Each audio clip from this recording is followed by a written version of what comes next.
I want to suggest to you that the economic and financial crash is coming at a time when an American military crash is also going to take place. It's not just the US dollar that's going to crumble. No. That the United States has been led by its nose to a trap where it will overextend itself. And the one that is leading the United States, I hope they're listening to me in the American Armed Forces, the one who is leading the United States to a military trap are the Zionists who control the US Congress and the State of Israel. If Iran, there's a lecture I delivered maybe 1 week ago in Tamantun, Dr. Ismail, which is on YouTube, implications of a Zionist-Israeli attack on Iran, in which I have explained the subject in much greater detail than we can mention here today. That as soon as Israel attacks Iran, and I am anticipating that Israel would not want to deliver a knockout blow to Iran, because Israel wants Iran to remain strong. Why? Because Israel knows that Iran is going to respond by attacking the American troops in Iraq, where Iran has the advantage of geographical position. And Iran has the second advantage of the majority of the population of Iraq will be supporting Iran, because they are Shia. And even the Sunni in Iraq would want to use this opportunity to deliver the death blow to the United States, in particular to NATO in Iraq. And so the implication of an Israeli attack on Iran is that the United States is going to be back to the wall in Iraq, fighting for survival. I have also suggested, and remember, I can make mistakes, and I have made mistakes in the past. I am anticipating that Iran will also attack and take Bahrain, which should not be easy for them. That should not be difficult for them. And once Iran takes Bahrain, remember again the same situation, that in Bahrain the overwhelming majority would be in support of Iran, and a small and strange minority of oppressors would be opposing Iran in Bahrain. So Iran will have the majority population of Bahrain on its side, because they're mostly Shia. Once Iran takes Bahrain, then Saudi Arabia, which is now, after India, Israel's most strategic partner in the world, Saudi Arabia will now call on the United States. It's probably already prearranged. Maybe they have a secret defense treaty. And the United States Congress will ensure that the United States Army, armed forces have to respond and send American troops into Saudi Arabia. And guess what's going to happen? The United States, I am anticipating, is going to face military defeat in Saudi Arabia and Iraq from Iran, because the advantage is on the side of Iran. And if the United States uses nuclear weapons, that's it for Uncle Sam. And so we see not only a financial crash taking place, but also a military crash about to take place. The wars that the United States have been waging, particularly since 9/11, and the monstrous lies which they've had to tell about 9/11. You know, I have said that there are three kinds of lies. You heard it? There are ordinary lies, and then there are great lies, and then there's 9/11. The only people who are now holding on to 9/11 and the official explanation of 9/11 are your governments and your newspapers, mainstream newspapers and television stations, who know that they cannot cross the line. They are slaves and servants of you-know-who. So around the world, the people are waking up. And around the world there's growing resentment against the United States.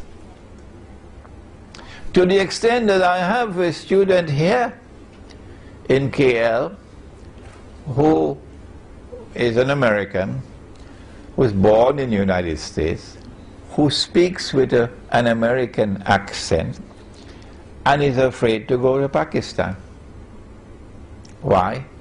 Because if I go to Pakistan, although I look Pakistani, once I speak with an American accent, I'm going to be in danger. I'm going to be in danger. This growing resentment against the United States of America around the world was just demonstrated in a very dramatic way in South America. A few days ago, the heads of state of all the South American and Caribbean countries, including my own Trinidad and Tobago, met in a summit conference in Caracas to create a new organization that would replace the OAS, or the Organization of American States. The OAS, or the Organization of American States, includes Uncle Sam and includes Canada. But guess what? The new organization is called CILAC, Community of Caribbean and Latin American Countries. They held their inaugural conference in Caracas a few days ago. And the United States and Canada are not invited to be part of this organization. Hugo Chavez announced, this is the end of the Monroe Doctrine. I'm not going to tell you what is the Monroe Doctrine. Take a note of it, and when you go home, check it out on Google. What is the Monroe Doctrine? Here is startling evidence. The creation of this rival organization called CILAC to replace the Organization of American States in such a strategically important part of the world. Evidence of the declining status of the United States of America in the world. Growing hatred, growing resentment is also leading to isolation. There's more hatred coming. Let me explain, so we can see the pieces coming together. What's going to happen when Iran is attacked? Naturally, the price of oil is going to shoot up dramatically, apart from the fact that the US dollar will be collapsing. The Prophet said, alayhi salatu wassalam, it's a hadith of Sahih Bukhari, it is also in Sahih Muslim. He said about Akhiru Zaman, one of the signs of the last day is that the river Euphrates, you have studied geography, haven't you? The river Euphrates will uncover a mountain of gold. But he went on to say that the believers must not touch it. We can understand if the gold came from the bank and it's riba, you don't touch that. But this is not coming from a bank. This is not the bank of Euphrates, this is the river. So this can't be haram gold. No, this is halal gold. Well, then why did he say that the believers must not touch that gold? He said that mankind will fight over that gold, and that 99 out of every 100 will be killed. Which means that it's not going to be conventional warfare, because conventional warfare don't kill 99 out of every 100 combatants. This is going to be nuclear warfare, really, or some kind of a warfare similar to nuclear warfare, which would kill 99 out of every 100, or biological warfare. So this is not going to be Tom, Dick and Harry fighting with little pistols. It has to be global warfare over that gold. If you are persuaded that the Prophet alayhi salatu wasalam is talking about a mountain of that metal, gold, that is your right. And nobody is going to look down upon you. That there is going to be a mountain of gold. A mountain is something very high, and it's going to come from the river Euphrates. Or maybe you might want to say, well, the Prophet ﷺ is using symbolic language when he used the word mountain, and that what he meant was a large amount of gold, because gold is normally underground, under the river. So a large amount of gold is going to come from underneath the river. Maybe you want to use that kind of interpretation of the word mountain. But there are some who say, no, mountain is mountain. And you have no right to interpret the word mountain to mean large quantity. Or you may want to allow me to offer an opinion. And of course, you know the warning. Whenever Imran Hussein gives an opinion, please do not accept it until you are convinced that it is correct. I can't do more than that, can I? I want to suggest to you that not only is the word mountain being used symbolically, but also that the word gold is also being used symbolically. And that what the Prophet ﷺ is speaking of is black gold or oil. Yes, I know. They're going to jump on my neck now. But never mind.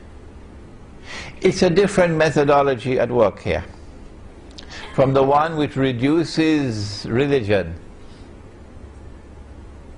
to text and insists that the text must always be interpreted literally, the Protestant version of Islam. Whereas I am offering a different methodology, where I'm using, if you'll excuse me, spiritual insight to try to put the pieces together to make a meaningful whole. That the black oil, the black gold or oil, as soon as it was discovered anywhere in the world, the Zionists immediately made sure they took control of it. Everywhere in the world that oil was discovered, the Zionists ensured they took control of it. They even had control of Venezuela's oil until Hugo Chavez came along. They even had control of Iran's oil. And they engineered a coup d'etat to overthrow Muhammad Mossadegh, so that they can recover control over that oil until the Iranian Revolution came along, and they lost control of that oil. Why did they want to take control of oil, the Zionists?